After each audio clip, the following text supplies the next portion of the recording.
Yo, what's up? How we doing? Hope everybody's week and day has been going well. I don't know why I decided that April 1st is going to be the day that I'm going to upload again. I had to take some care of some personal shit, but I'm not that big of a YouTuber, so no one really gives a fuck. So it's all good. We're just going to do a mock draft because I think the draft is in what, like 23, 22 days.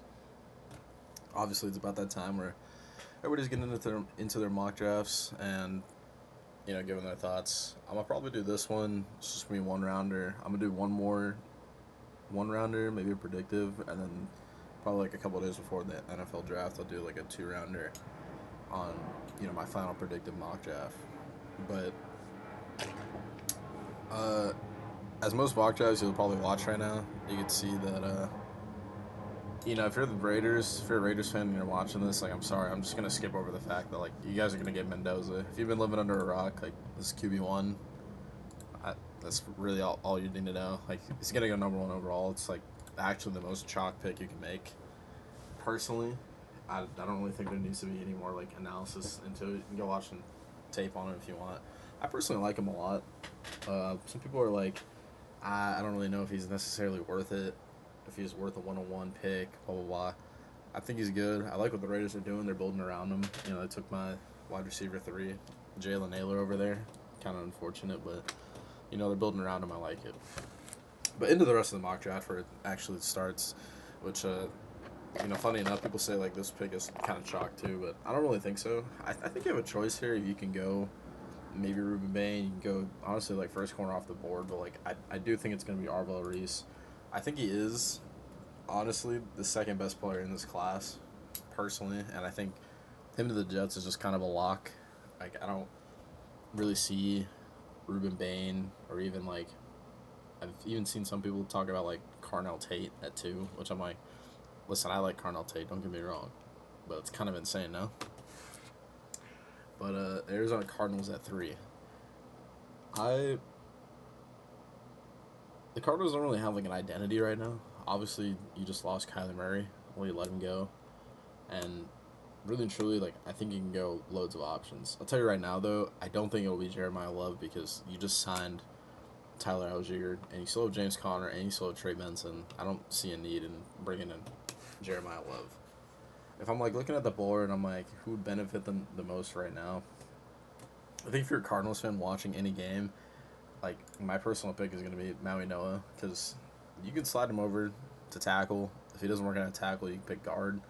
Again, I don't know if you watch any Cardinals games, but there's a reason they're picking in the top 3. And let me tell you, it's not because the talent on the field wasn't performing. Even though Marvin Harrison Jr. didn't have that good of a year, but still, I think you can go line and just say like, let's start building our line because we don't have anything here. And the Titans at 4. This is a spot where Jeremiah Love, he's mocked here a lot, which I don't hate it.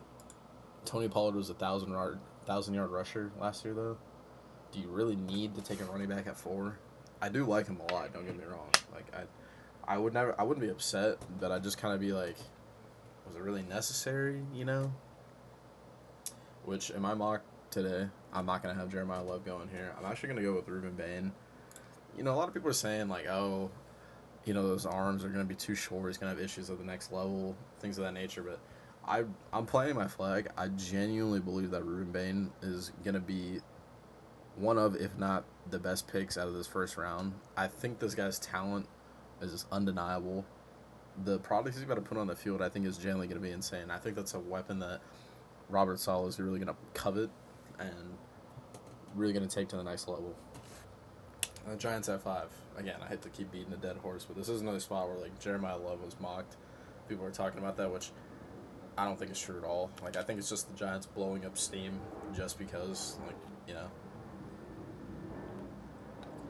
if I had to like honestly take a guess, like as to why, I'm like my only vision is like maybe you could do like what Detroit had and have like Cam Scatterbo and Jeremiah Love as like a 1-2 punch, which like I honestly don't hate that idea, but I think you need a lot of other things. I see Sonny Styles here also, which listen, I like Sonny Styles a lot, and he definitely boosted his stock at the combine. Don't get me wrong, interviewed really well, but I just don't think you take a linebacker at top 5. I think that's kind of insane. I'm not saying it's impossible, but just for me personally, what my personal opinions are, like I don't see it. And that's why I want to go Carnell Tate. You already have Malik Neighbors as your 1, but why not just give Jackson Dart even some more leeway and be like, you got a bona fide 1 and 2. Darnell Mooney's your 3. Like, wow, we're looking great. You also got Isaiah Likely. Like, man, this is shaping up pretty well.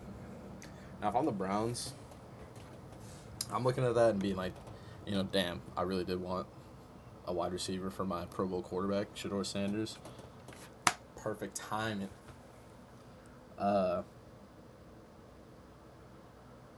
personally, I mean, yeah, they did approve the O-line a lot. Don't get me wrong. But I still think, like, it's almost like a best player available type of deal. Kind of, not really. But, I mean, I do want to go O-line. Bonner Fielding's gotten, like, a lot of hype here. There's a lot of steam him being picked number 6, which I think that's a little bit rich. I like Bonner Fielding. I think he can project, like, really well. A lot of upside, but I think you just take the safer pick and just pick Fano, because it's like, we could try you a tackle. If tackle doesn't work out, then we'll move you to guard. Like, you're going to get a win-win regardless. Like, and believe me, like, we've all watched Browns game. They need O-line help. Like, don't get me wrong. And again, I don't want to spend, like, 40 minutes making this video, so I'm trying to, like, speed it up a little bit, but this is where I have Jeremiah Love going, personally.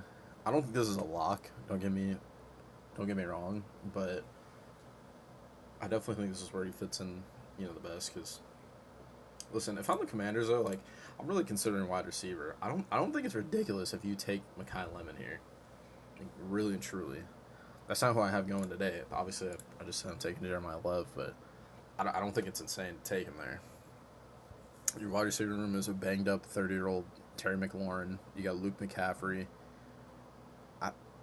I mean, and you got a couple, like, day 3 flyers. Like, it's not horrible, but it's just like, I mean, no. Originally, when I was recording this, I did have the Saints going with David Bailey just for some edge help, because, I mean, how much longer are you going to rely on Cam Jordan? That guy's still doing it. it's ridiculous, but he still is. But honestly, I'm going to switch my pick just because you did just lose Demario Davis. And why not have someone fill in there and have that be Sonny Styles? I like Sonny Styles a lot. I do. I think he's going to be a really good talent at the next level. Obviously, he's garnered a lot of hype for a reason, but that's just my personal opinion. The Chiefs at 9, I think you really have 2 choices. Maybe 3, but, like, realistically 2, in my opinion. I think you either you take the first corner off the board, which, my CB1 in this class is Mansour Delane, or you can go Mekhi Lemon or even Jordan Tyson if you want to bet on that. Just to get into the Jordan Tyson conversation just a little bit, I think these are multi-billion-dollar corporations that have their own team doctors and everything, so to me, yeah, obviously he's had a lot of injury history. I'm not, discounting that, but I think if you're a team taking him in the first round, your team doctors have evaluated him and you're saying, like, he's good to go. Like, let's just, hope he doesn't get hurt. Simple as that. But you also have David Bailey here too, which, I don't know, like, if I'm the Chiefs, you just lost Trent McDuffie. I think to fill your biggest need would just be taking Mansour Delane, just take the first corner off the board. Jermon McCoy, he just did his pro day, which he was flying at. So I understand people wanting to maybe take him over Delane, but I think Delane's just been the best corner the past year, and why not? Sorry I keep cutting. I'm drinking just a little bit of water. Friendly reminder to stay hydrated. But I got the Bengals at 10, which, again, I don't want to say this is like a chalk pick, but just I see Caleb Downs here mocked here a lot, and I think honestly for the Bengals, you're just going BPA, which I do think Caleb Downs is BPA. I mean, I personally have Caleb Downs ranked higher than David Bailey. I don't really think it's kind of one of those things where it's like Mendoza, where it's like, I think I think Caleb Downs, in my opinion, has a lot in common with Tetairoa McMillan, which you probably heard me saying that, and you're like, what the hell is this guy talking about? I just mean, like, last year, Tetairoa McMillan, as we got closer and closer to the draft, a lot of people were sitting here being like, oh, he doesn't really love football, he doesn't do this, blah, blah, blah. And I just genuinely think it was, like, prospect fatigue. Like, I knew Tet was going to be good. He had a good year last year. I mean, he won Rookie of the Year, Offensive Rookie of the Year. But it's just like you don't need to like overthink it. You could just take Caleb Downs and just be like, oh, cool. Now we have a good safety in the back end to help our horrible defense. You know. Dolphins at 11. Again, some of these picks I'm going kind of fast with just because I feel like I don't want to say it's obvious because again, you're probably gonna I'm gonna look back at this like a couple days before draft night being like, I don't like any of these picks. Other than I'd say 1 and 2 I'm the most confident in. But Dolphins at 11. I think their pick kind of depends on the Chiefs, which obviously the Chiefs went corner here. So I'm gonna have them taking the second wide receiver off the board. Took Tate at 5. And Mekhi Lemon, just because I mean, I feel bad for Malik Willis. You know, he's getting like an actual shot, and they just traded his wide receiver 1 away and just said, all right, have fun, man. You got Jalen Tolbert and Tutu Atwell. Like, I guess, man, I guess. And the Cowboys at 12. I feel like this is such just a lock, but I mean, people are talking about like, oh, you know, can Dylan Thieneman go top 12? I don't see him getting out of the top 13, 15. I'm just like, listen, I like Dylan Thieneman a lot. I really do. I think he's gonna be a good player, but I think if people are a little like kind of glazing him just a little bit too much.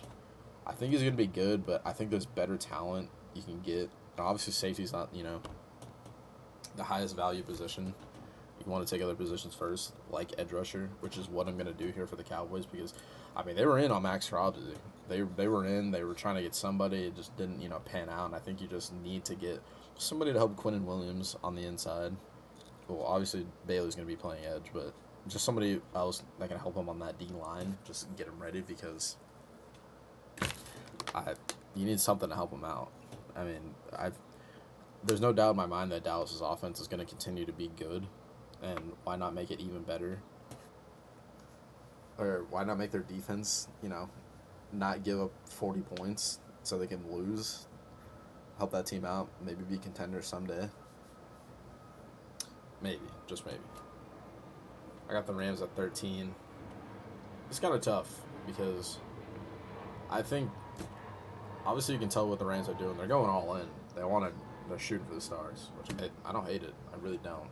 And honestly, if I'm looking at the board and I'm going like, it's got to be wide receiver. It's got to be wide receiver, or you can take Monroe Fueling.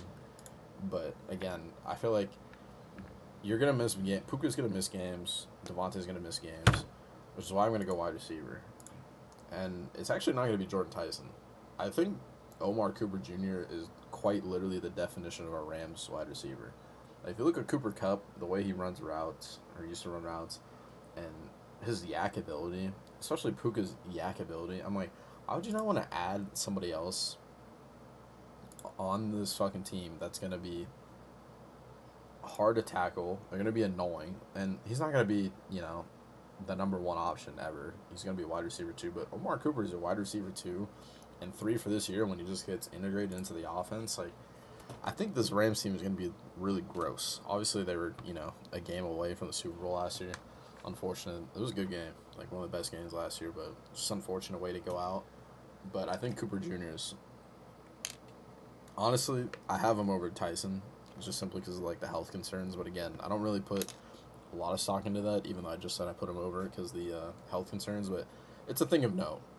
The best ability is availability, and Cooper's been more available than Tyson. That's just the way it is. And I think Cooper's a better blocker, things of that nature. So I got the Ravens at 14. I think this really just comes down to, at least for me, if I'm the Ravens, I'm kind of bummed that I can't take Tate here. I think Tate would have complemented the Ravens really well. Obviously, he's off the board in this situation, but I think you go, what do I need more? Do I need a guard or another weapon? Which I do think you need another weapon, which is why I think Sadiq here actually isn't ridiculous. I do, but I think you need O-line because, like, the Ravens and the Chargers had similarities in just the fact that their O-lines are just horrible, and they have top 5 quarterbacks at the position, and if your top 5 quarterback can't do anything because your O-line is getting beat in 2 seconds, I mean, that's kind of ridiculous, no? So, I do have them taking the first guard off the board in Vega Nuane. I got the Bucks at 15. I personally think like a Todd Bowles pick is, Akeem Mesidor. I don't think edge is ridiculous. Again, Sadiq is still on the board here. I don't think that's crazy either. You could even get C.J. Allen with Levante David retiring, but I don't think they go linebacker. I don't think C.J. Allen's going to be going until the later rounds. I think he has a chance to fall out of the first round, honestly. But if I'm the Bucks, I think this is kind of like evaluating yourself and being like, are we ready to send it to try to go win the Super Bowl? Because their division, I mean, the Panthers won their division last year, but it was a close race. So it's like, we did just lose Mike Evans, and we're trying to see, are we going to push it? Are we going to just, hey, you know what, let's just, keep building and go from there? Which is why I take Akeem Mesidor out of the consideration, just because, yes, he is 25, about to be 25 when he gets drafted, and obviously you want someone that's going to be playing there for the next like 5+ years, which is why I'm going to lead with Sadiq. I know you signed Kate Auden, but still, you still need another weapon. I mean, again, you lost Mike Evans, and Ibuka is nice. Chris Godwin is nice. Don't get me wrong, but you still need additional weapons for Baker. I got the Jets at 16. So they took Reese with their first pick. And again, if you're the Jets, like, honestly, you could just filter in, like, literally you could just look at PFS board or your own board and just be like, all right, who's the highest graded player? Who do we have? And if I'm looking at everything on the board, who's the highest graded player, I'm going to go with Jermon McCoy. Again, he did tear his ACL last year. He was hurt for a while. But, I mean, he just did his pro day and just killed it. Like, that was ridiculous. And I think, obviously, you traded Sauce and Quinnen away last year. The corner that's just going to be able to sit in that room and just dominate. So, let's have somebody to be leading the franchise for a while now. And the Lions at 17. I think this is like a dream scenario for them. Obviously, you need a left tackle, and they are considering moving Penei Sewell over, which, I mean, it's not bad. I mean, Penei Sewell's a top 5 tackle. Right? It sucks that he's in the same division as the Vikings, but it is what it is. But I think this is actually like a bigger conversation people can think about. I think you can either, you can go with the upside on Monroe Freeling and be like, you know what, like, I want to swing for the fences. I want to see, like, what I can get out of him. Or you can go with Blake Miller, who I think is more pro-ready. Or you could even go with Caden Proctor, which just that size, the amount of, like, holes he's going to be able to open up for Jahmyr Gibbs in the running game and even, like, just blocking for Jared Goff. But I think you're just going to go with Freeling and just, like, I want to swing for the upside. Like, I want to see what he can do. He can learn from Penei Sewell and the O-line coaches and hopefully develop into something special. For the Vikings, my team, I hate to do it, even though, it is what it is. This is, like, again, one of those, like, picks where it's just commonly mocked. I want to say it's, like, lazy, but it's just, like, yeah, like, you're going to get Dylan Thieneman. Obviously, people are like, oh, we guess you're going to draft another, like, white safety. Like, look at the Harrison Smith comps, but I think he's the best player on the board at this very second. Obviously, we do need safety. Harrison Smith, it's not confirmed he's coming back, so I do think this is just who you got to take. I mean, I would have liked, like, even rolling the dice on a Jordan Tyson, because I don't think Jordan Addison's going to get extended after this year. But I just think this is just what the Vikings need the most. I got the Panthers at 19. You're a little bit bummed that Sadiq is off the board here if you're a Panthers fan. Um, you could go Jordan Tyson, even though you just spent the first round pick on Tet last year, which I don't think you're upset about that. I think it's a little bit too early to go interior line, personally, or even D line. I just think it's a little bit too early, which is it's tough. It's a tough pick. You did sign a linebacker in free agency. I don't know why I'm blanking on the name, but I would like to trade down here, but I'm not going to do any trades for this mock draft just because I don't want to get into all that.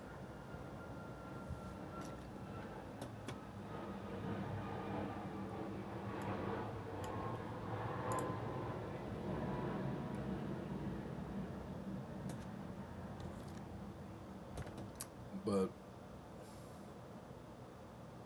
I don't know. Bryce Young showed a lot of flashes. I don't know why I just blanked. Bryce Young just showed a lot of flashes last year, and I think why not support him in getting another weapon for him and really solidifying. Like, I'm sorry, I don't think Legette's going to work out. I like Jalen Coker, but again, why not just have two dynamic playmakers? I get the Cowboys back up at 20. I know I said that C.J. Allen is actually going to fall out of the first round, but surprisingly, I really do see Dallas. Like, this seems like a Dallas pick to me. Like, really and truly. But again, I could be wrong, and maybe they even double up on edge rusher, even though I don't think they do. Logan Wilson retired. I don't think you have anybody in your linebacker room right now that's gonna stop you from taking C.J. Allen, which is why I'm gonna go with him now. And you got the Steelers up at pick 21. I've heard like a lot of people saying, "Oh, this is a Ty Simpson spot." Listen, I'll tell you right now, Ty Simpson is not going in the first round. Like okay, let me take that back. I don't think he's going to go at pick 21. I really don't see it. I don't think Ty Simpson is bad. I think you could. I'd be willing, if I'm a team trading back up into the first round, to go get, like, if you're like pick 32 maybe, or even pick 30, to come back up so you can get that fifth year of control. I wouldn't hate that. I really wouldn't. I just don't think it's necessary for the Steelers. Like, to me, the Steelers are like kind of retooling. I want to say they're in like a full rebuild because they're bringing back Rodgers, but like, I don't know. What are you gonna do? Run it back with like, and take Akeem Mesidor? Like, I think Blake Miller is gonna be off the board here just because Roderick Jones, he hasn't worked out. I mean, you could put Blake Miller at guard and just see, one more year, Broderick. If you want to work out, great. If not, you're going to go to guard or you're going to get cut. I mean, I don't, like... I got the Chargers at 22. I think Emmanuel McNeil-Warren is a sneaky pick here. They tend to like safeties from these small schools. Derwin James. I also think D-line is in play. I do like Caden McDonald because, anything to make that defense better would just be useful. I don't think edge rusher is out of the equation either, which, if I'm looking at everything, you got Khalil Mack on a one-year deal. You got Bud Dupree behind him. So it's like, I mean, you can take edge rusher now or you could take it next year. And I'm looking at the board, I'm going, I think I'm going to just going to take Mesidor now. I know he's 25. People are like, well, by the time he's off his rookie contract, he's going to be 30. I'm like, okay, cool. If you're the Chargers, I think the Chargers have a really solid shot at winning their division this year. I really do. And you want somebody who's going to be good now and help your defense out now. Eagles at pick 23. I think edge is in play. I like Kildrick Falk, even Cassius Howell. Even need tackle as well. I mean, you could get Caden Proctor, just beef up that O-line even more. It's just gross. But if I'm really looking at everything, you did just lose Reed Blankenship in free agency. So I think you're going to go with Emmanuel McNeil-Warren, personally. The Browns at 24, back up. Who did they take? They took Fano at 6. I mean, I think you got to get your Pro Bowl quarterback a weapon because I, your wide receiver one is Jerry Jeudy. I mean, I guess like I know people are like, oh, Denzel Boston, he doesn't separate, blah blah blah. Like, I listen. I think he's gonna be able to play well at the next level, and he will be able to separate or at least get up for these big catches. I don't want to say he's gonna be like Mike Evans because everybody comes in with these like insane comps on players. But if you could be your one for right now and you take another one or sign somebody for agency, I don't think that's bad at all. I got the Bears at 25. For the Bears, you're a little bit bummed because I think every first round safety is now off the board, personally. I do think you need D line help also, and you need edge because they couldn't get any pressure on any quarterbacks they're playing last year. But I do think you're just going to take. I think you're best player available here, honestly. Which, originally I was leaning Cade McDonald, but I think if you really want someone to affect the game, I think you want to take Keldrick Falk. I got the Bills at 26. I honestly think the Bills have a chance to take another wide receiver, even though Casey Concepcion, he's a little bit redundant with Shakir. But if I'm looking at their needs, again, I'd say all the first round safeties are off the board. I still think it's a little bit. I mean, maybe you could go D line. Like, don't get me wrong. Which I think that's what I'm going to do here. I am going to go Cade McDonald because you need to improve that D line. Pick 27, 49ers. Trent Williams still unsigned. I think you need somebody to fill that hole.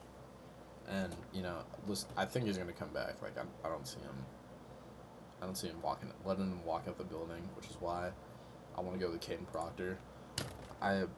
There's a part of me that's like, maybe he could be too big for Kyle Shanahan's system, but another part of me is like, why not have just the left side of your line be Trent Williams and then 6'7" Caden Proctor? Like, that's disgusting and insane to look at if you're a defensive player. You can learn under Williams for a year, maybe even 2 if he comes back for more, but... And I got the Texans at 28. This might be an unpopular pick, but I think Banks was actually going to go ahead of Peter Woods. I like Woods. Obviously, he's healthy, and I think if any team's going to take Woods to go be the next level, would be the Texans. But I think if you're the Texans, you want to bank more on upside. And I think if you're trying to go bank on upside to really push yourself, propel yourself into a deep Super Bowl run, I think you want to take Banks. Again, I don't know the extensive injury history, so if something comes out new, obviously in my later mock drafts I'll address it, but I like Banks more than I like Woods. I really do. Now, Chiefs are back up. I'm looking at the board. You took Mansour Delane earlier.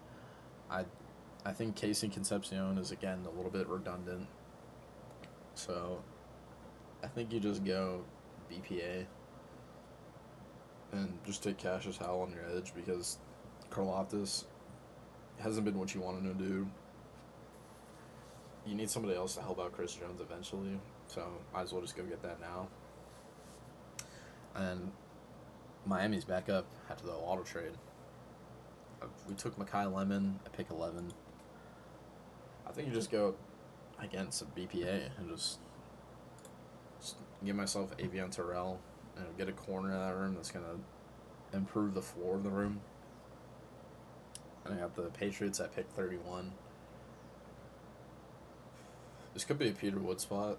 I actually didn't have him falling this far, which I really don't hate that. But I do like Max Ianachor. I'm not quite sure how to say that. I got to learn that by the next time I make a video. And if I'm looking at the two, I like Ianachor more. I mean, you just got killed in that Super Bowl by Seattle by that D-line. I think you got to bank on the upside. He hasn't even been playing football for that long, which is why, he's so green, but the upside on him is insane. Somebody that big should not be able to move that fast. And I got the Seahawks, Super Bowl champions, coming back at pick 32. I don't hate TJ Parker here. I also don't hate even Colton Wood. But honestly, if I'm looking at the board, I even have some people saying like, "Oh, you should take Jadarian Price." I don't think Jadarian Price is gonna be a first round pick. I really don't. I know they need running back, but I just really don't see it. If I'm looking at the board, you need a corner. You also need your edge. I think they're gonna go with Colton Hood over T.J. Parker. Honestly, that's my first round mock. So I'll definitely be back, make a couple more videos. I do want to talk about the two predictions I made for this past season, how they went obviously, and some of mine for the upcoming season, as well as my predictions for the draft, any trade ups. But if you guys have anything particular you want me to do, I'm always open to suggestions. I will be back on my shit uploading because, I do love this game. I do love talking about the draft. One of my favorite times of the year. I can't believe it's coming up so fast, but yeah, I think that's it. Hope you guys have a good rest of your day.